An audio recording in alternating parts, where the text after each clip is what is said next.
बोलो वृंदावन बिहारी लाल की जय श्री राधा रानी की जय जय जय श्री राम जय जय श्री राधे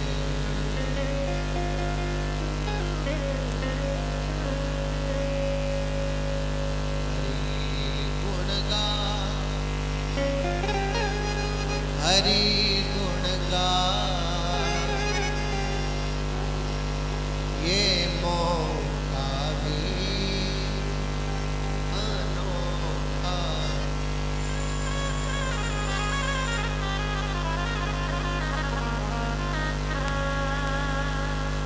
बोलो जय श्री कृष्ण थोड़ा और धीरे बोलो मंदिर के बाहर अगर किसी को सुनाई पड़ गई तो आनंद हो जाएगा बोलो जय श्री कृष्ण अब कहाँ से आ गई आवाज बोला हम लोग जानबूझ करके भगवान नाम को लेना नहीं चाहते क्यों भगवान को कहना चाहते हैं हमें तो इस संसार में सरना है हम आपके नाम पे आगे नहीं बढ़ेंगे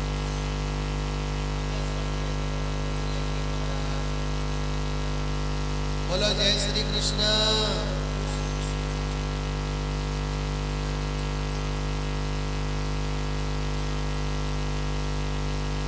आज श्रीमद् भागवत महापुराण का प्रथम दिवस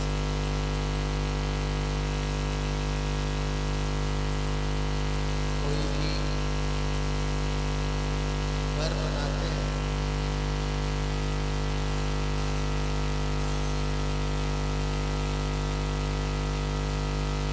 कोई भी बंगला कोठी इत्यादि बनाते हैं तो सबसे पहले क्या होता है घर बनाने के लिए सबसे पहले क्या करते हैं भैया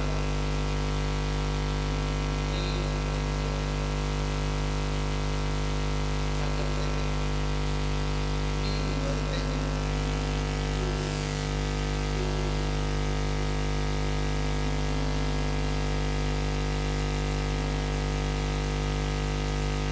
आज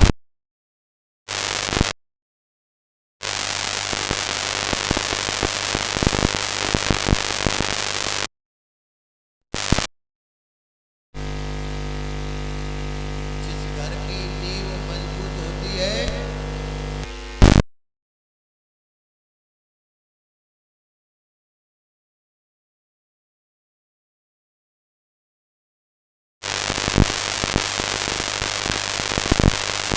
किसी को भय नहीं होता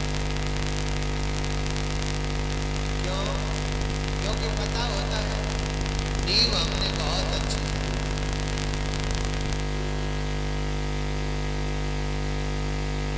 नींव ही कमजोर है तो मन कच्चा रहता है न जाने कब छप जाए न जाने कब दीवार में दरार पड़ जाए पता नहीं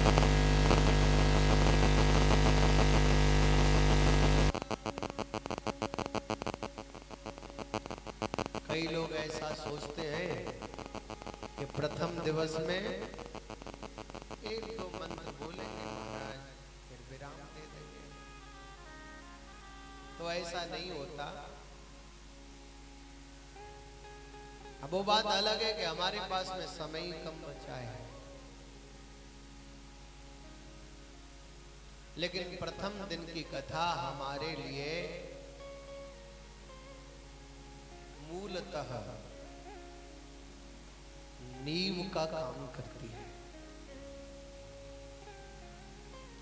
आज हमने जो समझ लिया जो सुन लिया वह हमारे लिए आने वाले 6 दिनों में अत्यंत लाभदायक हो जाएगा।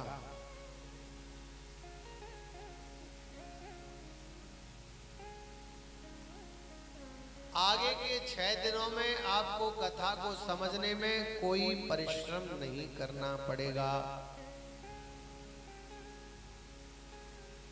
लेकिन उसके लिए पहले दिन की कथा आपको बड़े ध्यान पूर्वक, बड़े संयम पूर्वक, पूरी एकाग्रता के साथ श्रवण करनी चाहिए।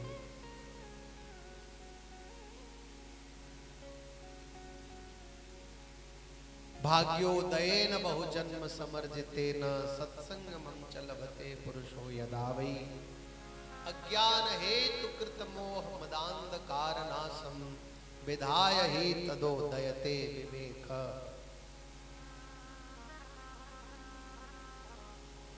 एक जन्म का नहीं, अनेकों जन्मों के भाग्यों का जब पुण्य उदय होता है, तब कहीं जाकर के हमारे जीवन में महापुरुषों की कृपा होती है, महापुरुषों का दर्शन होता है। और महापुरुषों का दर्शन जब होता है, उनसे मिलन जब होता है, तो हमारे जीवन में सत्संग आता है। और ध्यान रखिएगा, जीवन में सत्संग के आते ही अज्ञान हेतु कृत, सत्संग क्यों आता है, सत्संग के लाने का हेतु क्या है? बोले अज्ञान की निवृत्ति। सत्संग के जीवन में आते ही हमारे जीवन से अज्ञान की निवृत्ति हो जाती है। और अज्ञान जब जाता है तो मोह स्वयं चला जाता है। एक सत्संग के जीवन में आ जाने से अज्ञान की निवृत्ति, और अज्ञान की निवृत्ति होते ही मोह की निवृत्ति, और मोह की निवृत्ति जब होती है तो मद अहंकार भी चला जाता है, और अहंकार जाता है तो अंधकार भी जीवन से मिट जाता है। ये चार भयंकर विकार एक सत्संग से पलायन कर जाते हैं। और आज आपको श्रीमद् भागवत महापुराण के अंतर्गत सत्संग प्राप्त हो रहा है। मिलेगा क्या? दयते विवेक। क्या मिलेगा? ज्ञान मिलेगा, विवेक मिलेगा, जिसकी हमको प्रतिपल आवश्यकता है। क्योंकि ज्ञान होगा, विवेक होगा, तो हमारे अंदर अनुभव करने की शक्ति होगी, और अनुभव करने की क्षमता होगी तो भगवत कृपा दिखलाई पड़ेगी। अनुभवहीनता से भगवत कृपा का दर्शन नहीं होता। क्या? अनुभवहीनता से भगवत कृपा का दर्शन नहीं होता। बिना विवेक के, बिना ज्ञान के भगवान की कृपा का अनुभव भी आप कर नहीं सकते। और ज्ञान कहाँ से मिलेगा? सत्संग से। सत्संग कब मिलेगा? संतों की कृपा से। और संत कब मिलेंगे? बोले अनेकों जन्मों के पुण्यों के प्रभाव से और बिहारी जी की कृपा से।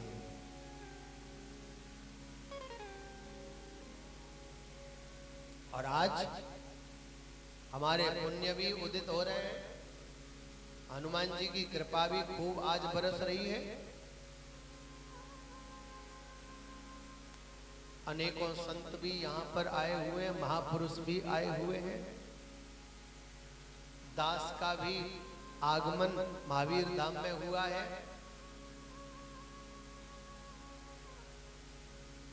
आप लोगों की सेवा करने के लिए, हनुमान जी की सेवा करने के लिए दास को भी अवसर मिला।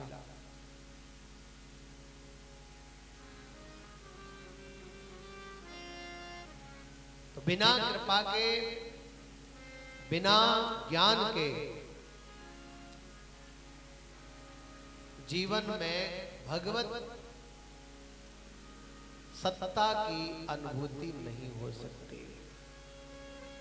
बिनु सत्संग विवेकन होई, राम कृपा बिनु सुलभन सोई। बोलो जय श्री कृष्ण। जय श्री कृष्ण। देखो बार बार कहलवाओगे तो बात बनेगी नहीं। बोलो जय श्री कृष्ण। जय श्री कृष्ण।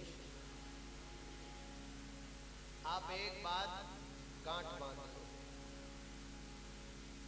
ये जो जीव मिली है ना हमको, ये केवल ठाकुर जी के नाम के लिए ही मिली है।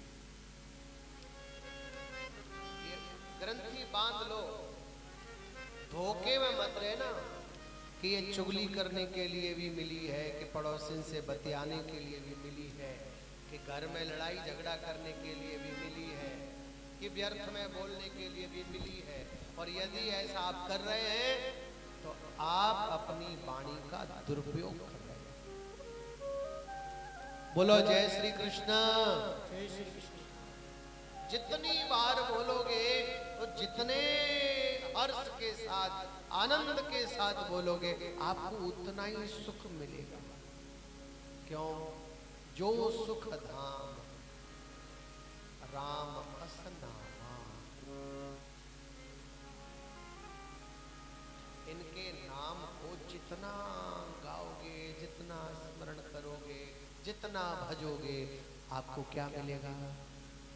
सुख मिलेगा। बातें करोगे तो कहां से मिलेगा सुख? बोलो जय श्री कृष्ण। जय श्री कृष्ण। देखो सावधानी हटी और दुर्घटना घटी। ये मत सोचना कि हम भाइयों की तरफ देख रहे हैं तो आपको नहीं देख रहे। महाराज जी तो उधर देख रहे हैं, बोल क्या कह रही थी। तो ऐसा नहीं है, ऐसा मत करना। थोड़ी थोड़ी सावधानी बरतोगे तो बहुत लाभ मिलेगा। हमारे ब्रज में एक कहावत है, सीखत सीखत सीखेंगे और भर भर डलियां पीसेंगे। धीरे धीरे धीरे धीरे अगर ध्यान भी हमारो अच्छो बनेगो तो वह ध्यान को फल भी अच्छो मिलेगा। सावधानी भी अगर हम रखेंगे तो वह सावधानी को फल भी आपको मिलेगा। पर हमें थोड़ा तो एकाग्र तो होना पड़ेगा, थोड़ा सा धैर्य तो रखना पड़ेगा, प्रयास तो करना पड़ेगा ना। अपनी चंचलता को छोड़ना पड़ेगा। सत्संग में देखो ध्यान रखो, भगवान कपिल ने अपनी माता देवहूति को कहा, मां मुझ परमात्मा की प्राप्ति करने के लिए, मुझ परमात्मा को प्राप्त करने के लिए प्राणी को 4 बातों का विस्मरण कर देना चाहिए। काल, कर्म, गुण और स्वभाव। क्या? काल यानी सत्संग में जितना भी बैठो घड़ी मत देखो, समय मत देखो, क्योंकि जो भी पल आपके क्षण गुजर रहे हैं सत्संग में वो अति दिव्य हो रहे हैं। सत्संग में समय देखने की आवश्यकता नहीं।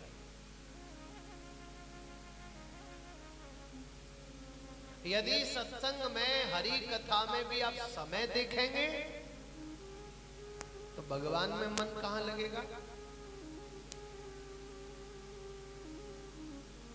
काल और दूसरा कर्म। जो कर्म आप अपने घर में या घर से बाहर सुबह से शाम तक करते हैं, उस कर्म का ध्यान आपको सत्संग करते समय भगवत कथा में नहीं रहना चाहिए। अगर उसका ध्यान बना रहेगा तो आपका तन ही कथा में रहेगा, सत्संग में रहेगा, मन नहीं रहेगा। और कथा में, सत्संग में तन से ज्यादा जरूरत किसकी है? मन की है, मैं नहीं कहता। अगर रामचरितमानस पढ़ते हैं तो गोस्वामी तुलसीदास जी महाराज ने कहा कि भगवान को आपका तन नहीं, निर्मल मन जन सो मोहि पावा, निर्मल मन जन सो मोहि पावा, निर्मल मन जन सो मोहि पावा, मोहे कपट छल छिद्र न भावा, मोहि कपट छल छिद्र न भावा। कितनी अच्छी बात। अगर ध्यान में रखें तो निर्मल मन जन सो मोए, जिनका मन निर्मल हो जाए ऐसे प्राणी मुझे पा लेते हैं। लेकिन आगे शर्त क्या रखी? बोले मोह कपट छल छिद्र न भावा, मुझे छल भी प्रिय नहीं है, कपट भी प्रिय नहीं है, अच्छा नहीं लगता, भाता नहीं। बोलो जय श्री कृष्ण। जय श्री कृष्ण।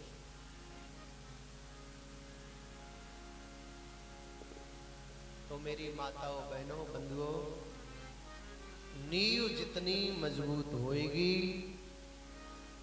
मकान घर उतना ही मजबूत हो जाएगा। और आज पहला दिन नींव को भरने का है। कथा क्या है, भागवत क्या है, किसे कहते हैं भागवत कथा, क्यों सुनी जाती है, 7 दिनों में ही क्यों सुनी जाती है, इन सब बातों के ऊपर विचार करना आज के दिन में ही होता है। हमसे पहले जिन्होंने सुनी है उनको कुछ मिला क्या? हम क्यों सुने? क्योंकि हम लोगों की आदत है बिना स्वार्थ के हम कुछ करते नहीं। सुर नर मुनि सब की है रीति, और स्वार्थ लाग करे सब प्रीति। एक फूल माला भी मंदिर में लेके जाएंगे तो 10 कामना 10 इच्छाएं संग में लेके जाएंगे। माला भले ही बाद में चढ़े, लेकिन 10 प्रकार की, 50 प्रकार की, 100 प्रकार की इच्छाएं भगवान के आगे ऐसे बोल देते हैं कि बस अवसर ना निकल जाए, जितनी देर मंदिर में खड़े बोल दो। हम लोग बिना स्वार्थ के कुछ करना ही नहीं चाहते। तो क्यों सुननी चाहिए ये भी जानना है। श्रीमद् भागवत क्या है ये भी जानना है। हमसे पहले किस किसने सुनी और उन्होंने सुनने से क्या पाया।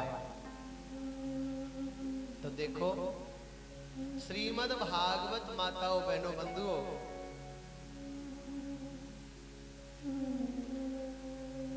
विशुद्ध प्रेम शास्त्र है, पहली बात। दूसरी बात, श्रीमद् भागवत भगवान का वांग्मय विग्रह है। वांग्मय समझे?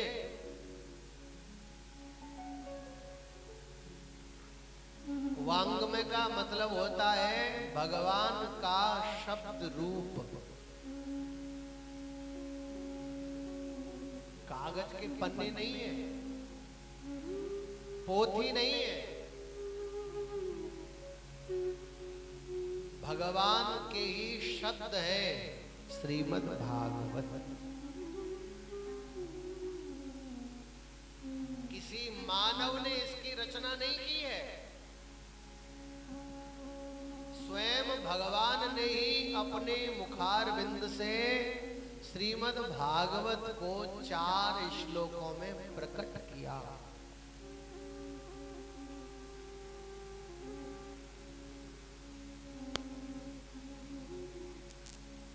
और स्वयं भगवान ने ही वेद व्यास के रूप में 4 श्लोकों में से 17,996 श्लोकों की रचना और कर दी।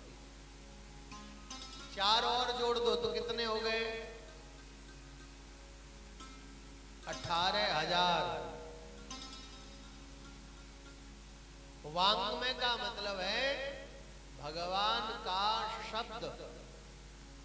भगवान ने अपने मुख से जो कहा है, जो गाया है, वो 4 श्लोकों वाली भागवत कथा भगवान का वाङ्मय विग्रह, शब्द अवतार है श्रीमद् भागवत। मंदिर में हम लोग दर्शन कर रहे हैं ना, ये क्या है? ये हम लोग आम बात में कहते हैं कि मूर्ति बहुत अच्छी है, मूर्ति बहुत प्राचीन है, बहुत पुराना विग्रह है। तो ये जो विग्रह है, ये मूर्ति जिसे हम कहते हैं, ये भगवान का अर्चना अवतार है, अर्चा अवतार है। अर्चन माने पूजन करना। जिस विग्रह का हम पूजन कर सकें उसे अर्चा अवतार कहते हैं।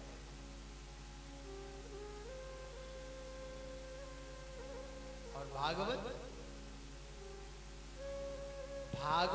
शब्द रूप है और शब्दों का श्रवण किया जाता है, शब्दों को पढ़ा जाता है, शब्दों का पठन किया जाता है, चिंतन किया जाता है। मंदिर में बैठे हुए बिहारी जी को इन नेत्रों से देख सकते हैं, अर्चा अवतार के रूप में, और श्रीमद् भागवत के रूप में भगवान को कानों के द्वारा अपने हृदय के भवन में प्रकट कर सकते हैं।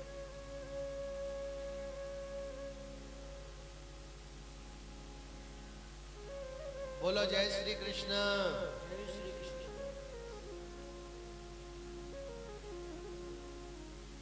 विशुद्ध प्रेम शास्त्र है, वाङ्मय विग्रह है। और श्रीमद् भागवत माताओं बहनों पंचम वेद है। पंचम वेद क्यों? क्योंकि चारों वेदों का सार है श्रीमद् भागवत, इसीलिए इसको पंचम वेद कहा।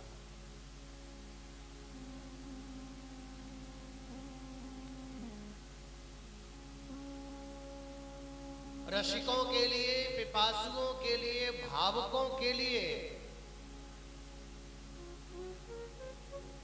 और सबके लिए, सर्वजन हिताय श्रीमद् भागवत श्री कृष्ण के नामामृत को पिलाने वाली एक प्याऊ है। क्या है? प्याऊ है। असत्य से सत्य की ओर ले जाने वाली है भागवत की कथा। अधर्म से धर्म की ओर ले जाने वाली है भागवत की कथा। अज्ञान से ज्ञान की ओर ले जाने वाली है भागवत की कथा। राग से अनुराग की ओर ले जाने वाली है भागवत की कथा। अंधकार से प्रकाश की ओर ले जाने वाली है भागवत की कथा।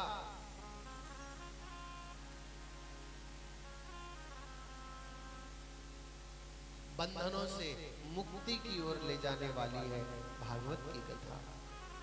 और भक्ति प्रदान करके भगवान की ओर ले जाने वाली है भागवत की कथा। क्या है भागवत कथा? कि आपको ध्यान में रखना चाहिए।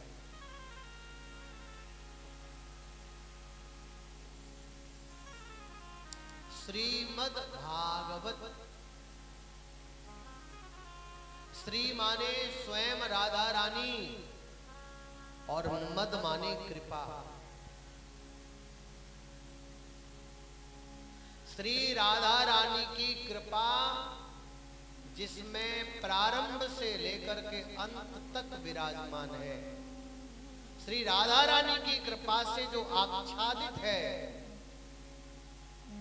भक्ति ज्ञान वैराग्य और त्याग से जो परिपूर्ण है, उसे कहते हैं श्रीमद् भागवत। भा माने भक्ति, गा माने ज्ञान, व माने वैराग्य और त माने त्याग। चार अक्षर ही तो हैं। भाग्य कहत नर भाग्य फुल जात है, गाके कहत नर ज्ञान हो जात है, वाके कहत वैराग्य होत और ताके कहत नर त्याग हो जाता है। श्रीमद् भागवत महापुराण।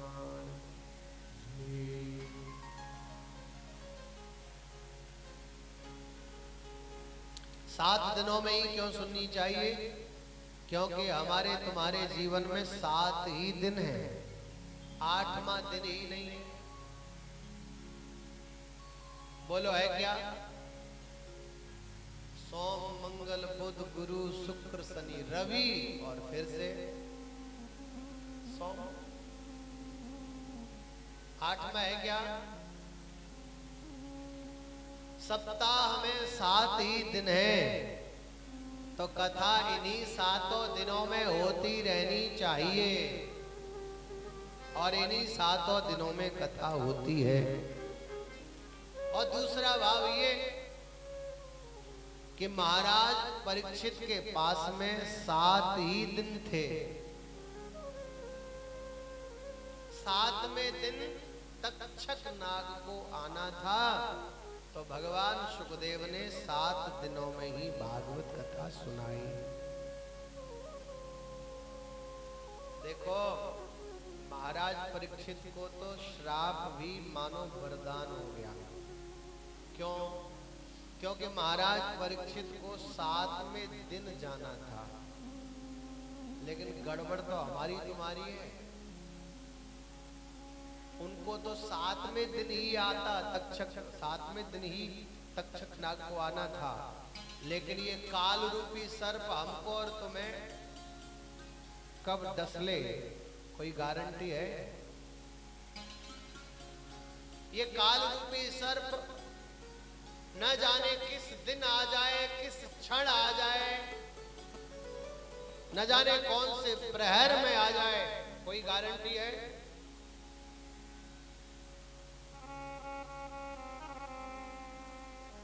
इसीलिए एक घड़ी आधी घड़ी आदि में बुनियाद। एक घड़ी आधी घड़ी। देखो हमारे महापुरुषों ने सत्संग की महिमा का वर्णन करते करते हमारे लिए कितनी सहूलियत दे दी। प्रारंभ तो करो, एक घड़ी सही, एक भी नहीं आधी सही, और आधी में से भी आधी। एक घड़ी में 24 मिनट होते हैं, आधी में 12 मिनट और आधी में से भी आधी 6 मिनट। 6 मिनट तो निकाल सकते हो। अच्छा चलो उसमें से भी पूरा नहीं कर सकते, तो उसमें से भी आधी कर दो, 3 मिनट तो निकाल सकते हो। अरे चलो 3 मिनट भी अगर ज्यादा लगते हो तो उसमें से भी आधा कर दो, 1-1.5 मिनट तो निकाल सकते हो। और ध्यान रखना, 1-1.5 मिनट में भी आपको वजन लगता हो तो एक बार हाथ खड़े करके आपने हृदय से कह दिया, हे नाथ मैं आपकी शरण में हूं। इतना कहने में 1 मिनट भी नहीं लगेगा। अगर इतना भी कह दिया, हे गोविंद, हे मेरे श्याम सुंदर, मैं आपकी शरण में हूं, बस इतना ही कह दिया तो जीवन का कल्याण हो जाएगा महाराज। तो बिहारी जी हमको स्वीकार कर लेंगे महाराज। गजेंद्र ने इतना ही कहा था, हे गोविंद। और भगवान तत्क्षण गरुड़ पर विराजमान होकर के दौड़े।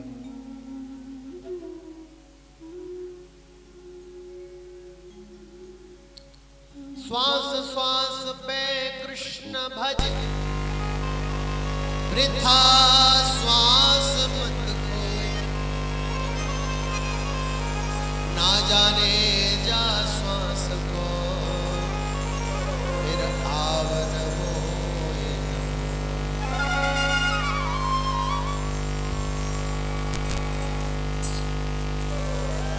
एक भी श्वास आपकी खाली न चली जाए, ऐसा प्रयत्न। समझ में आ रही है?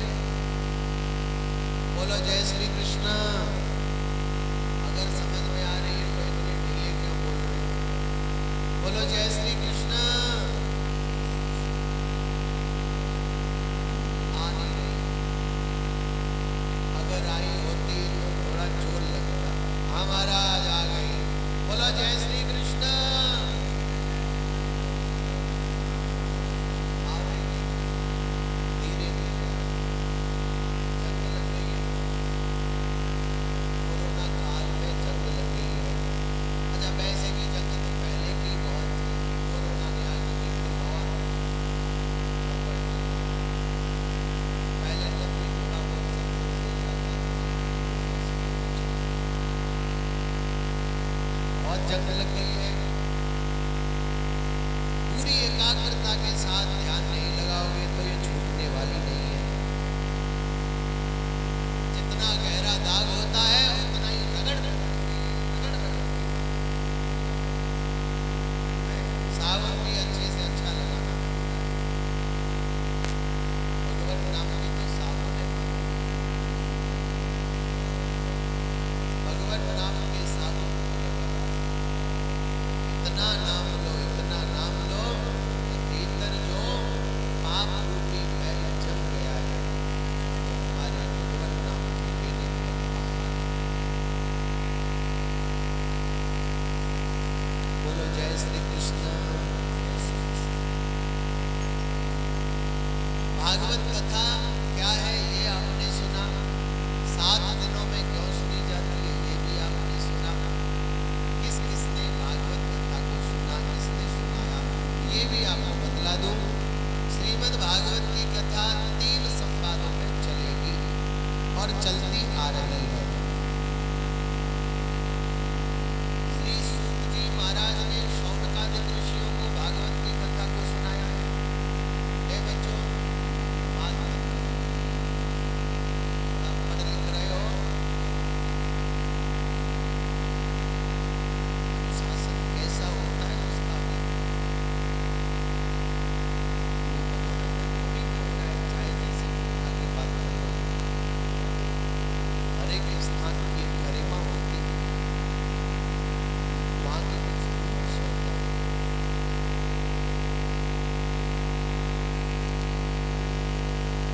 और आप तो भविष्य है देश का, समाज का भविष्य, एक परिवार के दीपक है।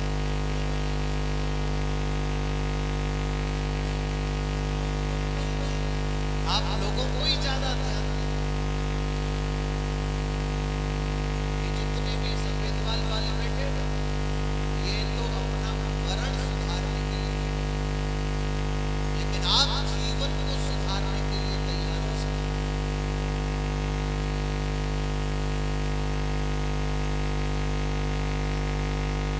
बोलो जय श्री कृष्ण।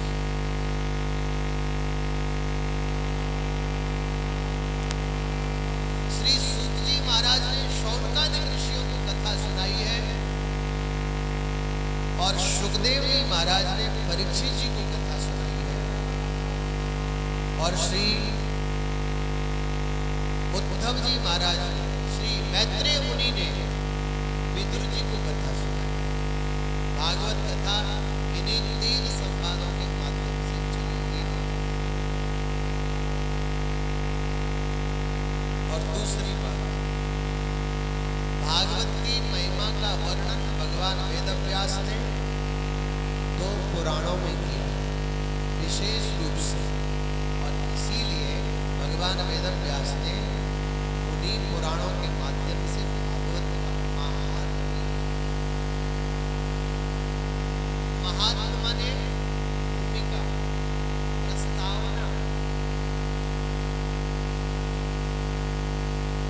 पहला महात्मा भगवान वेदव्यास ने पद्म पुराण के अंतर्गत लिखा,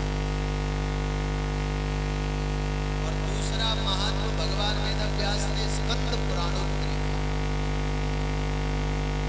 पहले पद्म पुराणोक्त महात्मा गाया है, उसके बाद अंत में स्कंद पुराणोक्त महात्मा गाया है।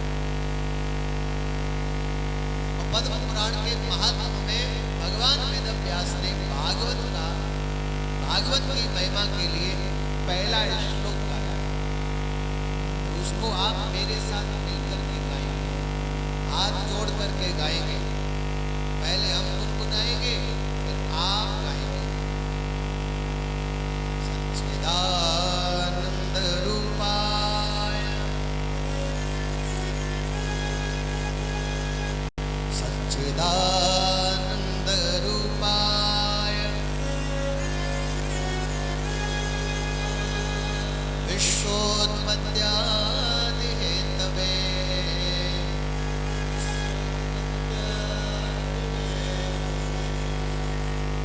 तापत्रय विनाशाय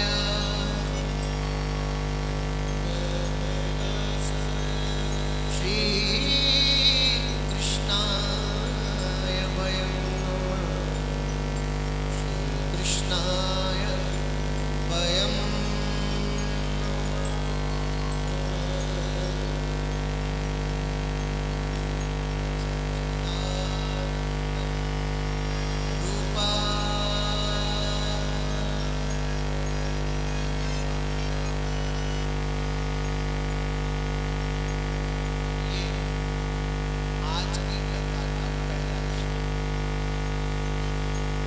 भागवत के महात्म की चर्चा का पहला श्लोक। सच्चिदानंद रूपाय, भगवान कैसे हैं?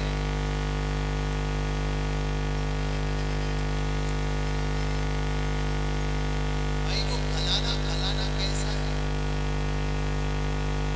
अगर ठीक ठाक है तो संबंध की चर्चा चलाओ, और नहीं है ठीक ठाक तो एक तरफ छोड़ो। बोलो ऐसा ही तो करते हैं हम लोग, हैं? अगर संबंध जोड़ना हो, बेटा बिटिया का घर से संबंध जोड़ना हो, तो सबसे पहले क्या देखते हैं? वो कैसे है? क्या पूछते हैं? कैसे है भैया? जानकारी है आपको? और नहीं है तो करके बताओ, फिर कुछ आगे बातचीत चलेगी। तो हमको और आपको भी तो अपने प्रभु के साथ संबंध जोड़ना है। अच्छा, जुड़ा हुआ तो अनादि काल से ईश्वर अंश जीव अविनाशी चेतन अमल सहज सुख राशि। किंतु क्या हम याद रखते हैं? क्या हम याद रखते हैं? हम तो भूले बैठे।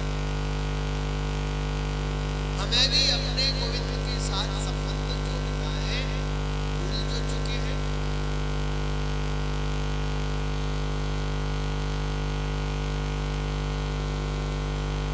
तो सबसे पहले हमें क्या करना है?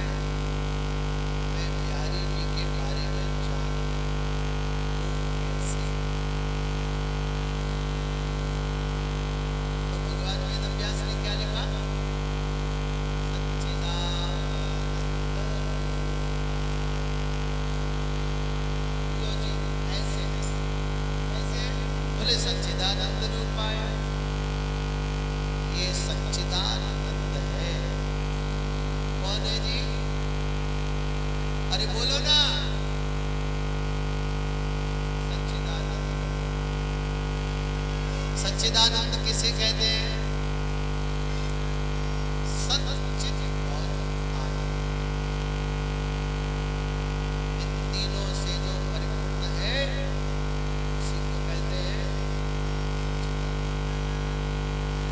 सत्य स्वरूप है, चित्त माने ज्ञान, जो ज्ञान स्वरूप है और जो आनंद स्वरूप है, उसी को कहते हैं सच्चिदानंद। संबंध जोड़ना होता है तो पूछते हैं वो कैसे? व्यास जी ने बतलाया सच्चिदानंद रूप आया। और दूसरी बात, संबंध जोड़ने के लिए हमारे जीवन में क्या होती है? दूसरी शर्त क्या होती है? चलो है तो ठीक ठाक, पर करते क्या है? वो लोग पूछते हैं कि नहीं लड़का तो ठीक ठाक है, लड़की भी ठीक ठाक है, पर ये करते क्या है? इनके घर वाले क्या करते हैं? काम धंधा क्या है?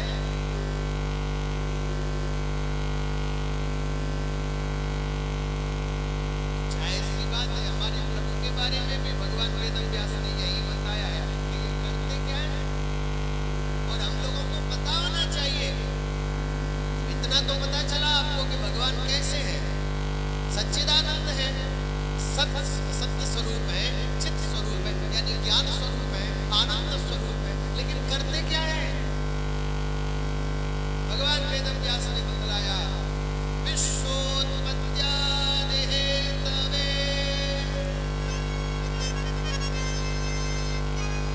विश्व की उत्पत्ति, पालन और संहार, इन तीनों कार्यों को करने वाले हैं श्री हरि सच्चिदानंद। यानी जो भी इस संसार में जन्म ले रहा है वो किसकी कृपा से ले रहा है? जन्म कौन दे रहा है?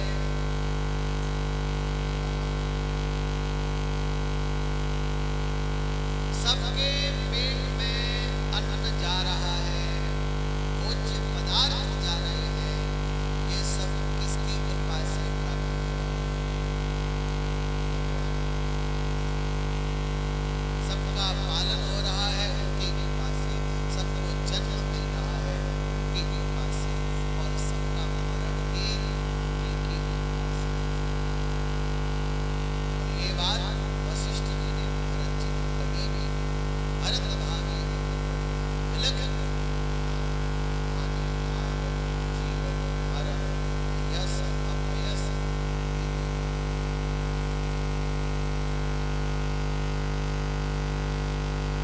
तो जन्म देना, पालन करना और संहार करना ये भगवान के कार्य है।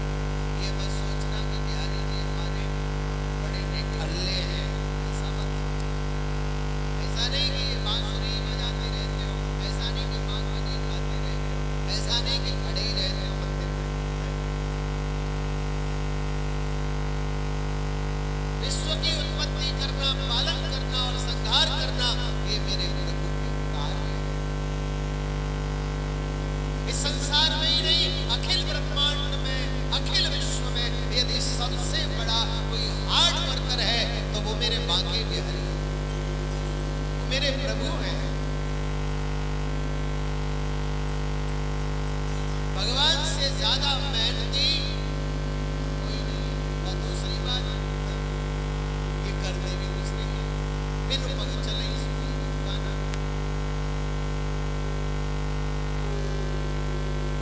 ये नहीं करते हुए भी सब कुछ करते हैं, और सब कुछ करते हुए भी कुछ नहीं करते। इसीलिए तो भगवान की लीला अपरंपार कही गई है। बार बार वेद भी नेति नेति कह करके उनके आगे नतमस्तक होते रहते। बोलो जय श्री कृष्ण। अब देखो तीसरी बात, पहली बात आपने जानी भगवान कैसे है, दूसरी बात जानी ये करते क्या है, और तीसरी बात हम भी संबंध जोड़ने के लिए हम देखते हैं तो उनका नाम कैसे है। चलो स्वरूप भी अच्छा है, काम भी अच्छा है, लेकिन समाज में नाम कैसा है? देखते हैं कि नहीं?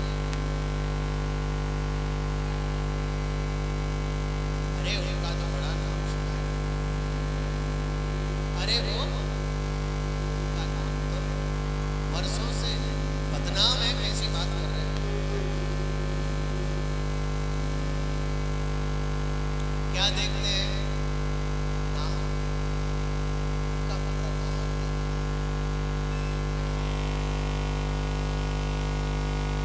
तीसरी बात में भगवान वेदव्यास ने भगवान के नाम की महिमा का वर्णन किया। भगवान के नाम का प्रभाव कैसा है? तापत्रय विनाशाय श्री कृष्णाय वयं नमः। श्री कृष्णाय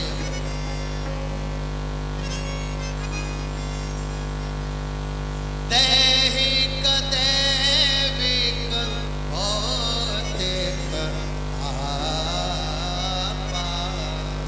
गाओ। दैहिक दैविक भौतिक आपा। दैहिक दैविक भौतिक दैहिक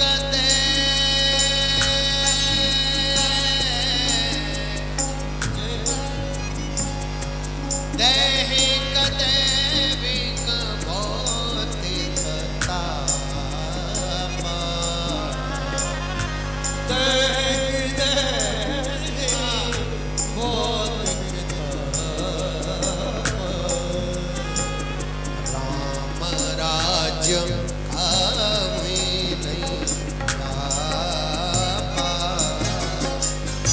राम राज्य खावी नहीं।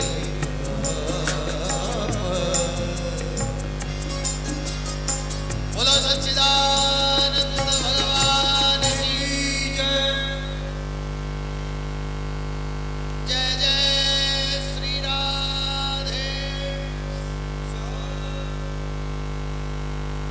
तापत्रय विनाशाय। ताप माने कष्ट और त्रय माने तीन।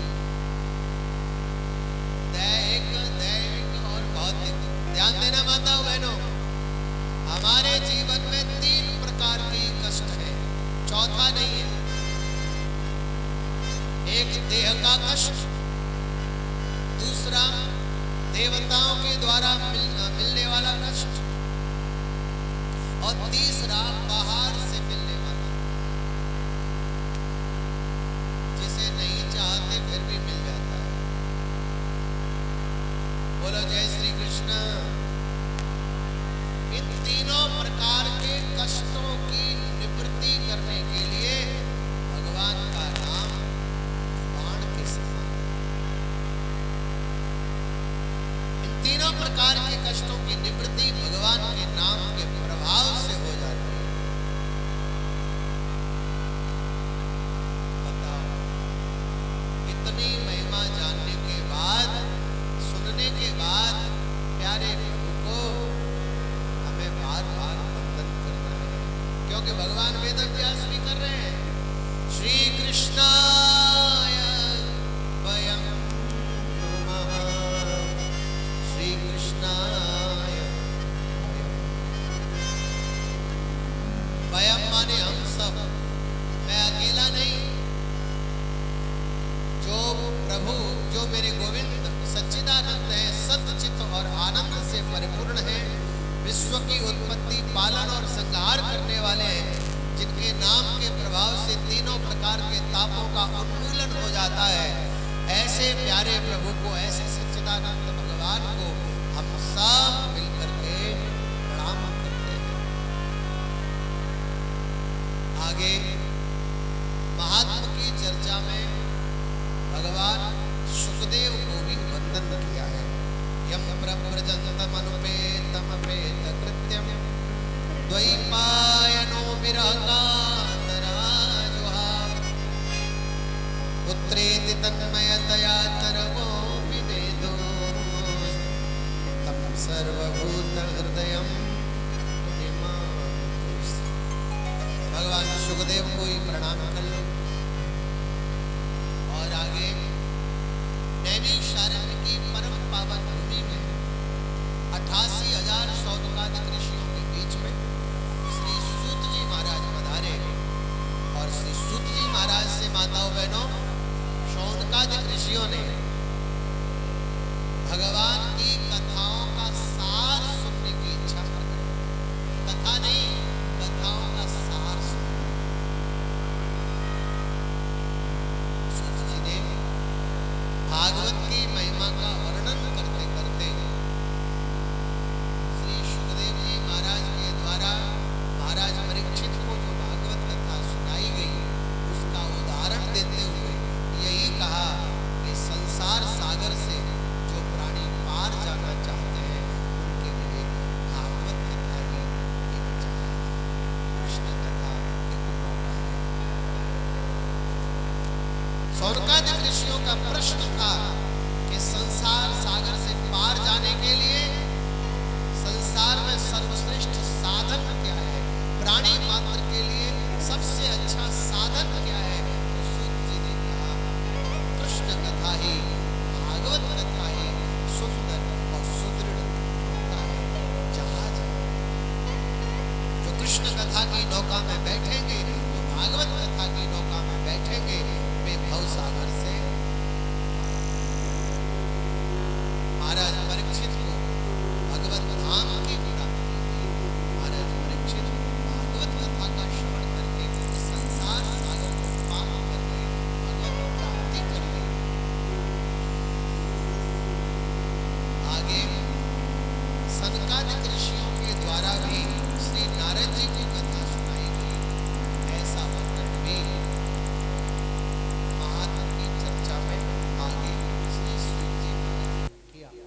हम आगे की चर्चा को और बढ़ाएंगे नहीं, अगर बढ़ाएंगे तो पूरी चर्चा करनी पड़ेगी।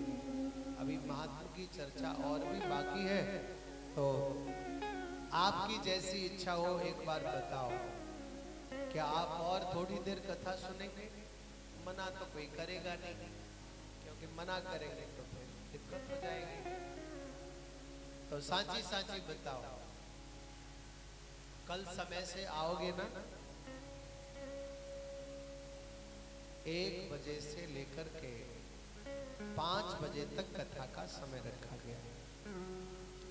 आज की जो कथा बाकी रह गई है, कल प्रारंभ में हम लोग उसका अनुसरण करेंगे, उसका आस्वादन करेंगे और भागवत की महिमा का वर्णन और आगे सुनेंगे भी और सुनाएंगे भी। अभी समय का अतिक्रमण न करते हुए ठाकुर जी की हम लोग आरती करेंगे और आज की कथा को विराम ठाकुर जी के चरणों में देंगे। आज रंग पंचमी है, तो आप सब लोगों को रंग पंचमी की अनंत अनंत शुभकामनाएं। बोलो जय श्री कृष्ण। जय श्री कृष्ण। आज वृंदावन में तो गुलाल उड़ रहा होगा, हैं?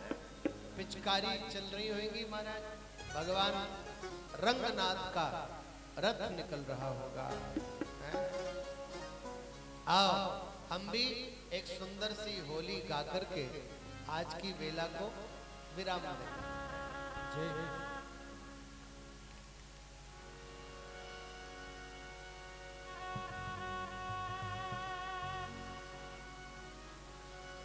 बोलो कृष्ण कन्हैया लाल की जय। बरसाने वारी की जय। बोलो होली के रसिया की जय। श्रीमद् भागवत महापुराण की जय। श्री हनुमान जी महाराज की जय। अलबेली सरकार की जय। जय जय श्री राधे।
नंदगाम के छोरा है और बरसाने की छोरी। नंदगाम के छोरा है और बरसाने की छोरी। आज बिरज में पूरी रे रे, आज फफूंद में पूरी रे रे। अब इन लोगों ने तो खेल ली, क्योंकि इन लोगों के लिए तो एक ही दिन होती है, बहुत से बहुत 2 दिन और ज्यादा 3 दिन है? खेलते हैं इधर भी कितने दिनों तक। बोलो होली के रसिया की जय, कृष्ण कन्हैया लाल की जय।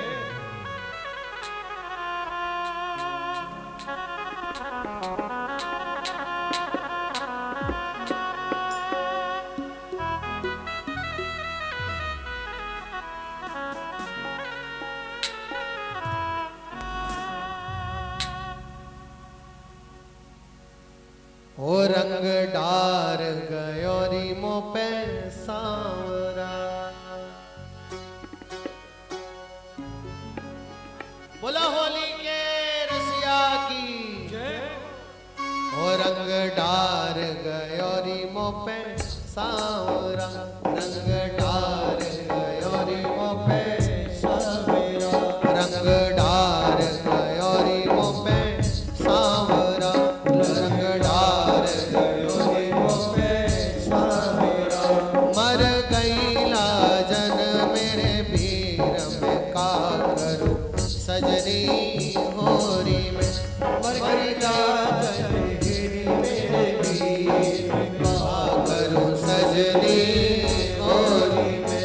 ओ रंग डार गयो री मो पे सांवरा। रंग डार गयो री मो पे सांवरा। रंग डार गयो री मो पे सांवरा। रंग डार गयो री मो पे सांवरा। बोलो होली के रसिया की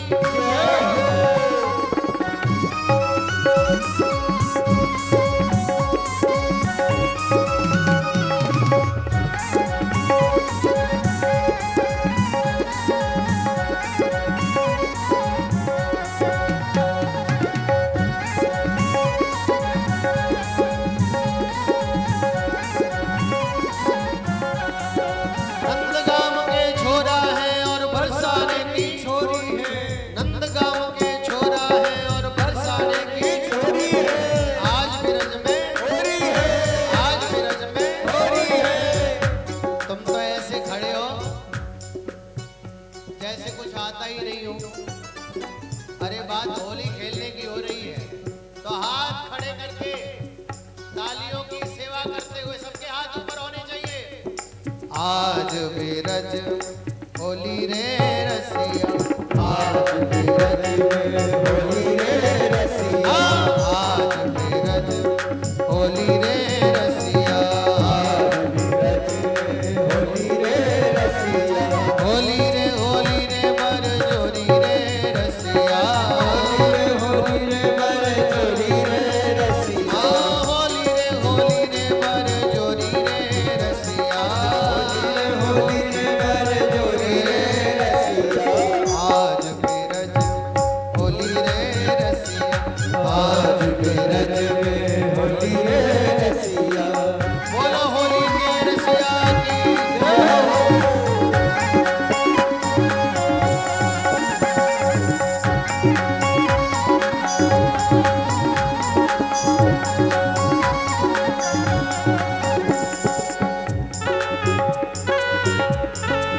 होली है।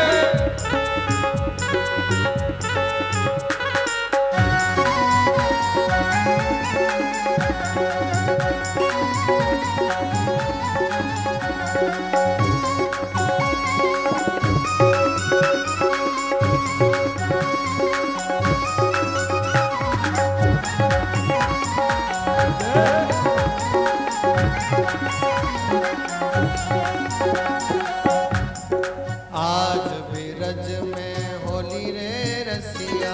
आज बिरज में होली रे रसिया। कौन गाम के कुंवर कन्हैया। कौन गाम के कुंवर कन्हैया। कौन काम राधा गोरी रे रसिया, कौन काम राधा गोरी रे रसिया, आज बिरज में होली रे रसिया, रसिया ओ बारे रसिया, रसिया ओ बारे रसिया, रसिया आज बिरज में होली रे रसिया, आज बिरज में होली रे रसिया, रा रा रा रा रा रा रा। होली है, होली है। आप लोगों को क्या हो गया? हो हो हो हो।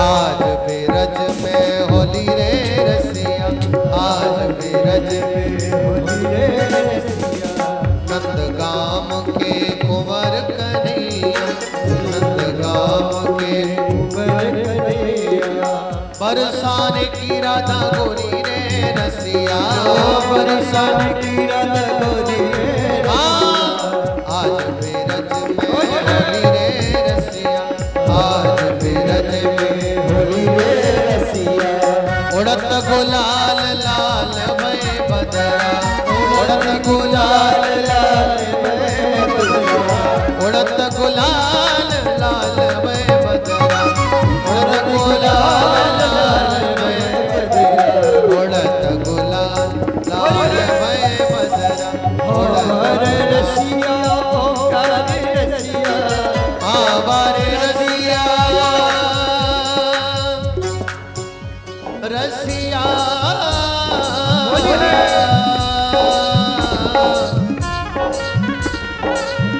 मोरे रसिया,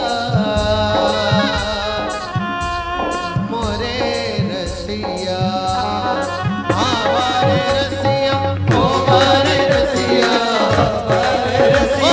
ओ बारे रसिया, उड़त गुलाल लाल भय बदरा, उड़त गुलाल लाल भय बदरा, केसर रंग में मोरी रे रसिया, केसर रंग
रौनक लाओ होली का जवाब नहीं। हाँ होलिया में उड़े रे गुलाल कि होली का जवाब नहीं होलिया में उड़े रे गुलाल होली का जवाब नहीं।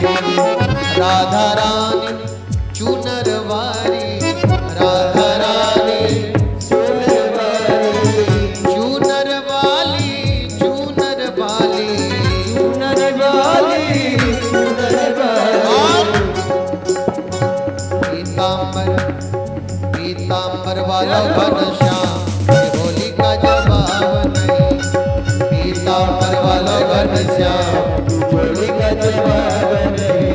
कि होली का जवाब नहीं कि होली का जवाब नहीं होली का जवाब नहीं। होली का जवाब नहीं। होलिया होलिया होलिया में उड़े रे गुलाल कि होली का जवाब नहीं होलिया में उड़े रे गुलाल कि होली का जवाब हाँ होलिया में उड़े रे गुलाल कि होली का जवाब नहीं होलिया में उड़े रे गुलाल होली का जवाब नहीं। मेरो खोए गयो मेरो खोए गयो बाजू बन रसिया होरी मेरो खोए गयो बाजू बन रसिया होली में है होरी में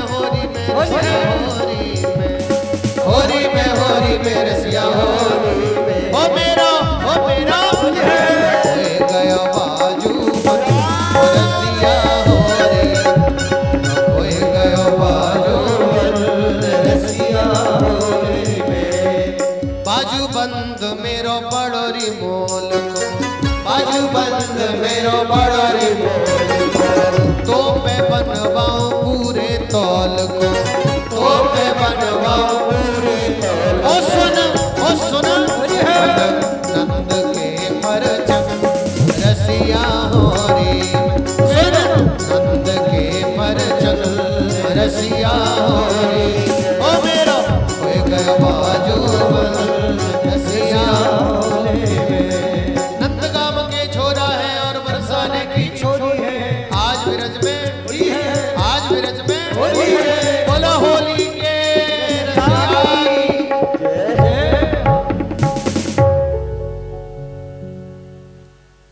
आप सब लोगों को पुनः एक बार रंग पंचमी की अनंत अनंत शुभकामनाएं और यह आने वाले 6 दिन भगवत कृपा से आप लोगों को अपार आनंद प्रदान करें ऐसी ठाकुर जी से मंगल कामना। सब लोग प्रणाम करेंगे प्रणाम करके आरती करते हुए हम लोग प्रसाद लेके प्रस्थान करेंगे।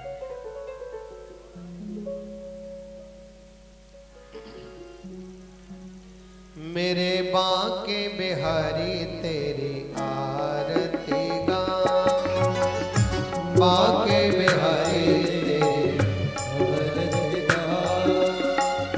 कुंज बिहारी तेरी आरती गा